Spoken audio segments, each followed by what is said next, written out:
What's up, guys? I'm Carly. And I'm Gabby. And we're the queens of all things horror. So if this is your first time seeing our channel, don't forget to click the subscribe button to see any more of our future posts and follow us on our Instagram and our brand new TikTok at Qoath.horror. Yes, you heard it right. We do have TikTok now. Finally, I know it's been long awaited. And it's the same thing, Qoath.horror.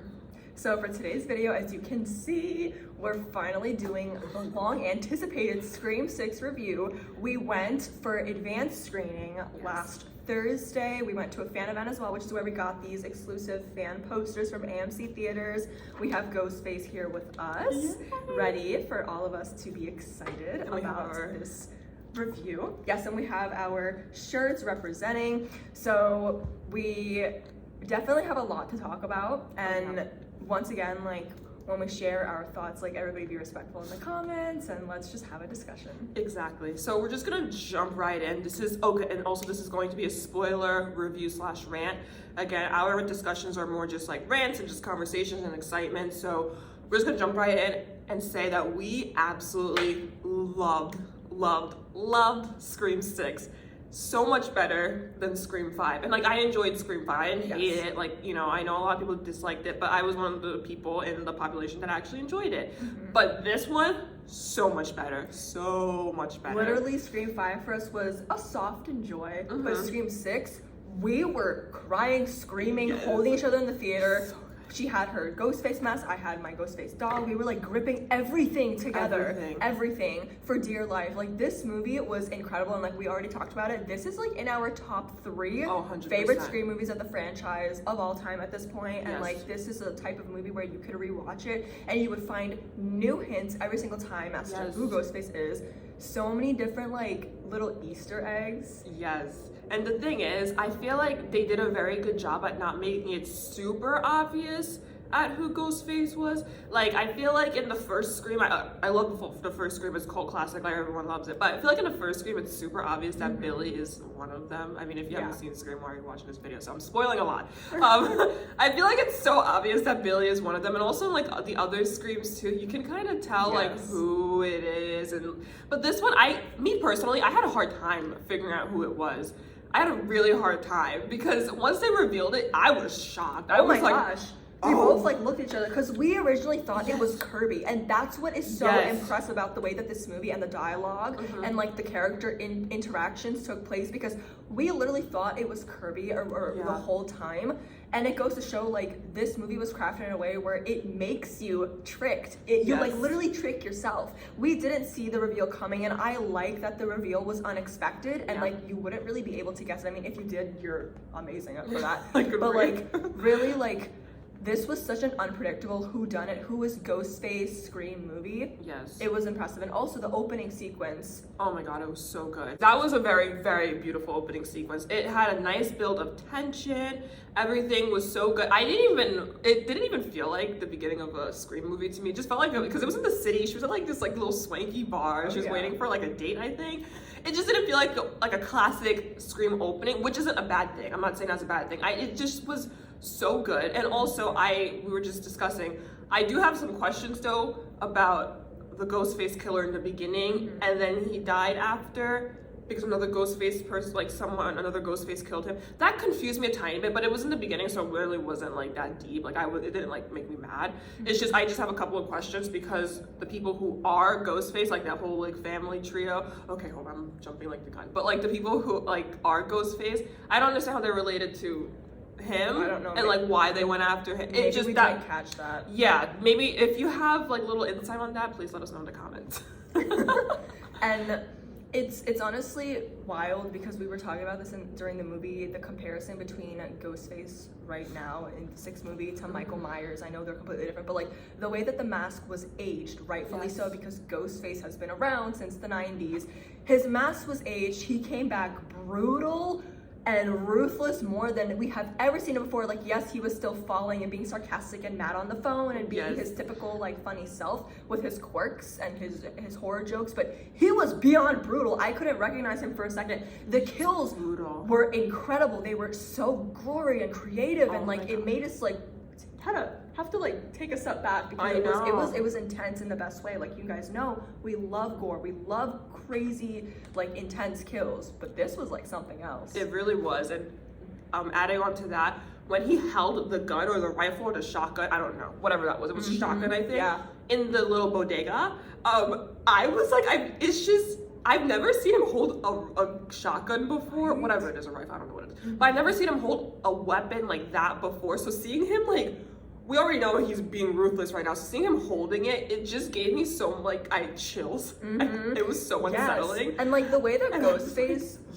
oh my god, it was so good. And the way that Ghostface was so stealthy in the movie too, like, you couldn't hear a peep from him. And usually like he comes out tripping and like over his dress with his sarcastic tone, but like he really was big, bad, and bold in this movie, and like I think they did that on purpose. It was good because again, like I'm so used to him with the little tiny knife, and like again, that knife is classic, so no disrespect to that, but I'm just saying, seeing him do all these different things, it really feels like when they are bringing back all of these slasher icons, they are a lot, whether the movie is good or bad, you know, whatever, forget the plot right now, I'm talking about the actual icon, it really seems like they're a lot more ruthless and deadlier and scarier than before, because you know Ghostface, he was like, you know, a scary ghost, you know, scary, he was like jumping over his dress, as we said, he has his little knife, he's killing, stabbing, fine.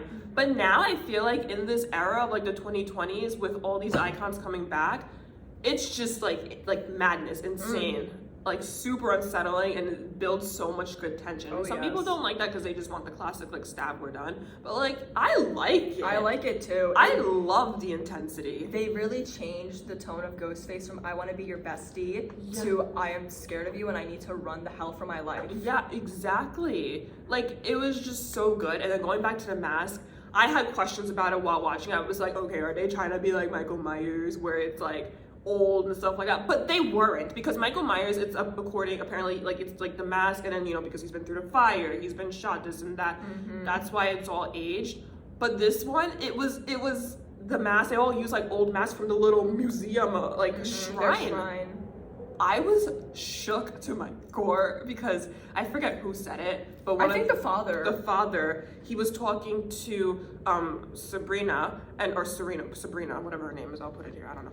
But like the daughter of Billy Loomis, and he was like, this was your grandmother's mask. And I was like, that's why it's old.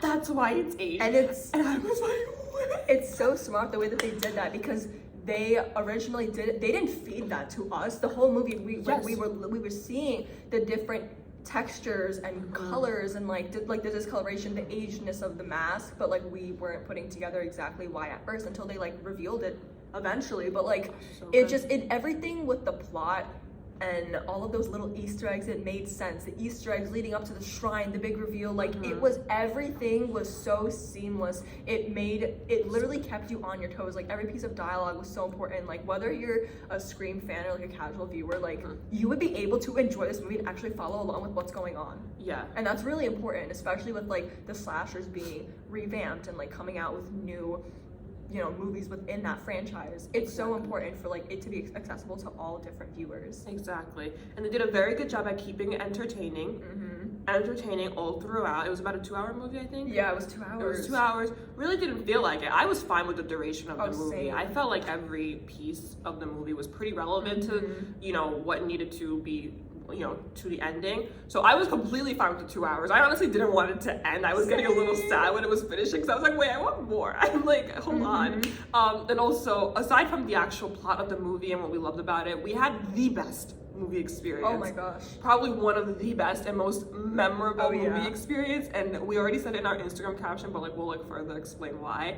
Our audience was so involved in this movie. And this is why we wanted to go to the fan event, because it was like a lot of people who were like Scream, diehard Scream fans. You know, we wanted to like be with them and like enjoy it with them.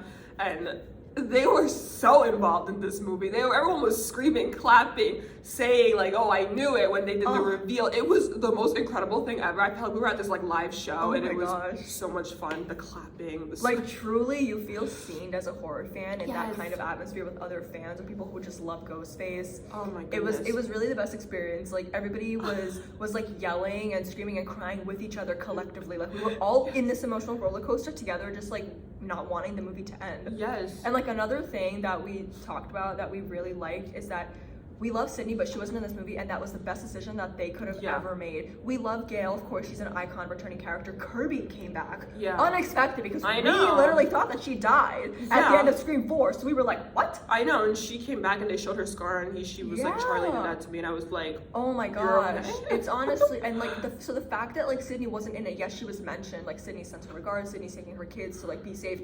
It was the best decision that they made, because the Scream doesn't have to be good just because Sydney's in it. Exactly. We love her, Scream Queen forever, but you guys get where we're coming from. Like, there's so much more to the Scream franchise than just like, you know, our final girl, Sydney Prescott. Exactly. And that point that you're making is the same point I've been making about the Halloween franchise. It's the same thing. The Halloween franchise has so many movies. The Scream franchise has a lot of movies too. And we get it. We know Sydney Prescott. We know Laurie Strode. But like, if you're gonna continue these movies now, we're in like 2023. If you're gonna keep making these movies, at some point they gotta go. Whether that you kill them off or they just moved on, and it's like, you know, Sydney is taking her kids away and somewhere safe. You know, they don't need to be in the movie. Like, for example, going back to Halloween Ends, because I'm still mad. They could have killed Laurie Strode off, or they could have just not have her in it. So the fact that they didn't have Neve Campbell in this movie, good job. You knew what you were doing, because she doesn't need to be in it. So thank you for leaving her out of it. You know, that poor queen went through enough trauma in her life. Just let her and her kids be safe. Please. Exactly. And like, of course, like the little mention of Dewey. Oh, Dewey, baby, cries. Like his little memorial in the shrine, and just like different characters mentioning dialogue about Dewey, whether it was intentionally malicious or not. Like, it was just nice to hear his name in the movie. Like, he was obviously a big part of the franchise, so he deserved to at least have a mention in this new installment. Yeah, and they had all the pictures of him when he was young in the little show. I loved it. And I know there was like another like side thing about Neve Campbell, like not like they wanted to have her in 6, but like she didn't want to come back. And there's like, I don't really know the full story, but there was like their own like situation or like conversation that was going on. That's also another reason why she didn't come back. But like, good for her. She's done with Scream. Let her be done. I mean, we're fans, so you know we're never going to be done with these horror movies. But if she wants to move on, then she can move on. She did her duty, and we thank her for everything and becoming a Scream queen. Because, I mean, she's always going to be an icon. She doesn't need to be in the movie to not, you know, to be an icon. So. Good for you, Neve. And like all of the lighting in the movie, the shots, the cinematography, it was so beautiful. Like it parts of it was like as if you were in a fever dream. Like it was just so unreal. Like all of the high angle shots and just like the far shots, and the way that Ghostface would come out from like the darkness with his like white like dirty mask. So good. So pretty. And the thing is, okay, so here's the thing. W've been going into films blind recently. For the last like year and a half, I haven't been watching trailers. I refuse to watch the trailers. We were literally marathoning the Scream movies on Pluto, and they had the trailer. Yeah, we didn't. I took off my headphones and shut my eyes like I was like 5, scared of something. I refused. The only thing I knew was that it took place in New York City. Yep. And my problem with that was that it was gonna be like Jason Takes Manhattan, and it was not like Jason Takes Manhattan. It was not. God. This is Scream 6, and this is Jason Takes Manhattan. All the way down there. Love you, JJ, but not good. And the thing is, I remember I really enjoyed Scream 5 so much. I remember like maybe like a month later, the producers were like, okay, we're gonna make a Scream 6, and I was like, why? We were so mad. I was like, relax. I was so mad. Yeah, I remember. I was like, well, I get that Scream 5 is doing well and they're getting like really good feedback and stuff like that, but I was like, you don't need to make a Scream 6. But honestly, oh my God, thank you for making it. I take that back. Yeah, this movie is a gift just to 2023. Literally, Scream 6 took the horror community by storm. Yeah. Truly. Like, like literally already we're craving to rewatch it, and like that's how you know this movie stuck with us. And it was so good. It was amazing. And like, I understand if people wouldn't like it. I understand if people wouldn't like the big reveal of like the family being Ghostface. I understand that. but to us, it worked. It had everything that we could have wanted in a horror movie. It had suspense, it had whodunit, it had a big reveal, it had plot twists, it had emotional roller coaster, it had gore and wild kills, and like of course Ghostface, one of our favorite slashers on the big screen. Like it had everything we could have wanted. It was just it was really perfection, and I didn't know what to expect. I just kind of went and was like, okay, we look here in our fits, but like what's gonna happen now? So one thing that I will never forget and that I keep replaying in my head was when we found out it was like 3 people involved in this, and it was like the 2 Ghostface. Yep. And when the 3rd one came out. Oh my god, when the 3rd one came out, and then also I really am so bad with names, but when the twin brother of Mindy's twin brother was getting stabbed, and they both held his hand on each side of where they were stabbing him, and then he fell to the floor, and they both went with their knives. Oh my god. Our crowd lost their mind. Oh my gosh. We all lost our minds, started clapping and screaming because it looked so sexy. Like it was, oh my gosh. and like literally when the 3rd Ghostface came out for the big reveal, we all screamed and like froze in our chairs. We were like, what? Oh my god.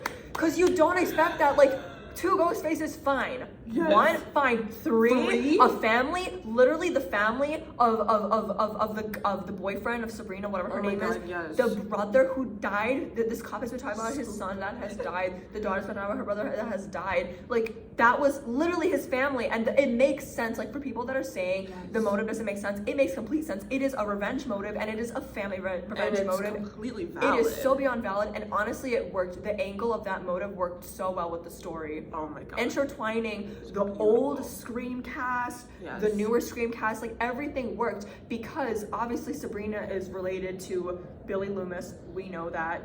And therefore her connection to the family is completely valid. It was the best type of reveal that you could have imagined. Also, how did the brother, how did Randy's nephew not die?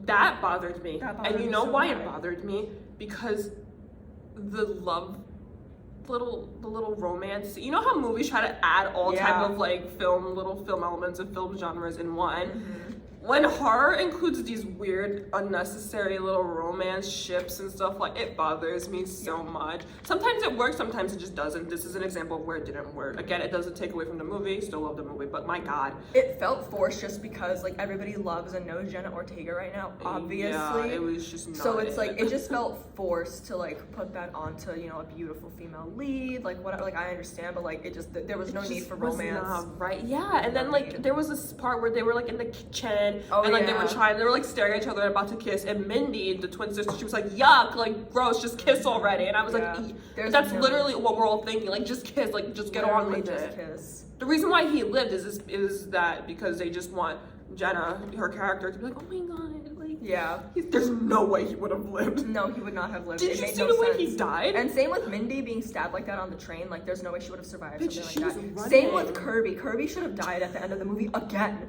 but apparently she's probably gonna survive. They showed she survived. I don't understand. It doesn't make any sense.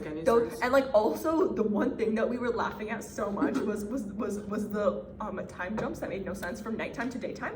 What is up with Scream doing that? They do that in every single movie. Movies don't understand continuity of time. That is their biggest weakness. It is. In Scream 5, my god, it was nighttime. It was a nightmare. Daytime in 2 seconds between like a scene. Yep. And it's not like it's like a jump cut where it was like a time skip where it's like okay, like nighttime, fine, and then like it was like something was happening something was happening in the house. And it was like nighttime, and the police came. It was 7 o'clock in the morning already, unless it was daylight savings. I don't know. And literally, they always do it where either the police are there in the morning, or they're in an ambulance in the morning when they were just stabbed at nighttime. Like you would have bled out. That is such a weakness. That has been happening throughout all 6 Scream movies at this point, and like it's not okay. It doesn't make any sense. It makes no sense. And it's like this blue lighting too. As soon as they come out of some sort of house or hospital, it's like blue lighting, like the sun is coming up, or like it's already up, mind you. And I'm like, it was just nighttime. I don't understand. 2 hours ago. You literally would have died. Exactly, and it's not like it was like 4 o'clock in the morning nighttime, and then now it's like 6 o'clock in the morning daytime type of thing. No, it was like dinner time, 8 p.m. Yep. everyone's getting killed in the apartment, and then they come out, whatever the case may be, this is just general. Then they come out and it's 8 o'clock it's 12 hours. I don't understand. And like, I know that people are gonna say this is so nitpicky. It isn't like add or take away from the plot, but like, it's it so kind obvious. of does, because you would assume that if somebody was brutally stabbed in multiple areas, that they would bleed out if it was happening at night, and then they come into the ambulance in the morning. I'm sorry, that the continuity needs to be addressed. Yes, and it's a very obvious thing, you know, because it's like it's dark time, you see the light. Oh my god, I can't. It happened in the last movie. That was my biggest problem with the last movie. It's a pet peeve, to be honest. Yes, it just makes me uncomfortable. It does. If you can't get the nighttime light, just wait till dark time to film it. I feel like they had like problems with filming on set. Probably. They're like, guys, we have 2 more days to film. It's daytime. Let's just do this scene now. No one's gonna notice. We noticed. We noticed, and like it made us laugh.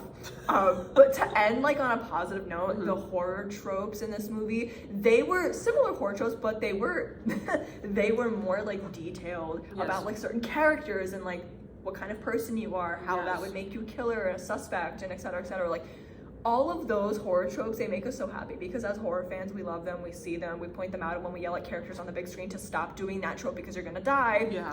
It was so good. It's so good. And Mindy will always be my favorite character in these last 2. I love her. She is amazing. First of all, she's an incredible actress. She is. And just her role in this movie is obviously just like Randy. That's a no-brainer. But just the fact, we love Randy. We do. Randy, Bestie. I love him so much. So the fact that she's literally like his carbon copy, and to me it doesn't make sense that she's like the niece. I feel like she should be his daughter, because amazing. I love her. And when she sat them all down in like the park or whatever, and she was going over everything, I was like, queen, keep going. She's like, we're all suspects, da, da, da, da, and this and that. And then at the end, which didn't make sense, when she got stabbed and then like she was running. Oh yeah, that after. made no sense. Yeah, I was like, girl, I thought you died. I was gonna cry for you. Like, I really, you know. But when she was jumping and running, she was like, oh my god, did I miss the ending?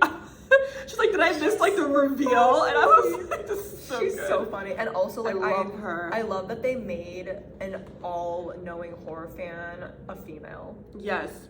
Like, yes, it speaks to like the modern time right now. So like this is what we mean. Like, you guys know, like if you've seen our reviews, like when social commentary is done in a movie, whether it's intentional or unintentional, it's nice when it's not like literally blowing up in your face. Yes. I feel like this was a nice little piece and homage to like female power, like that kind of social commentary. Like, she's a female horror fan. Female horror fans exist. We're here. Like, we know how to talk about. how to talk about movies. Like, we have received many people commenting about how we are less of a horror fan because of our gender. Yes, like, or because we're too young. Exactly. Compared to other people. Exactly. She's a young female horror fan, and like literally it made us feel seen double time. Exactly. Because, you know, her uncle had his chance, you know, great. But now it's not like it's like, and I love because she's a twin. So I love it's not her brother that's like all like that. Her brother's kind of like, you're a little weird. But she's like, no, I'm not weird. I know what I'm talking about. That's exactly how we are. Exactly. Like, the 3 of us would like, we would be best friends. Oh my god. It was so good. Just like her humor, the way she says things, like just the way she talks to people and stuff like that, it's just so good. She's iconic. Love her. Oh my gosh. So good. So that's basically our review and our rant. We hope you guys enjoyed this, and we really hope you guys enjoyed the new Scream movie. You know, let us know what you loved about it, or if you agree with some of the points that we made. And if you didn't like the Scream movie, or if you thought it was like meh, let us know why too. I'm actually curious to see, because I've been seeing positive reviews so far. I haven't seen a negative review, so I'm very interested to see if like maybe someone didn't like it or they like hated it. Like, I'm curious what happened. Yeah, definitely let us know. And also, if you want to check out our opening premiere fits for Scream 6, definitely go to our TikTok because it's there. Give us a follow, give us a like, give us a comment, maybe some suggestions for like future horror content that you want. We are open, and we hope to see you guys there. Yay! Oh my god, we love you guys so much. Thank you so much for watching. Bye! Bye! Mwah.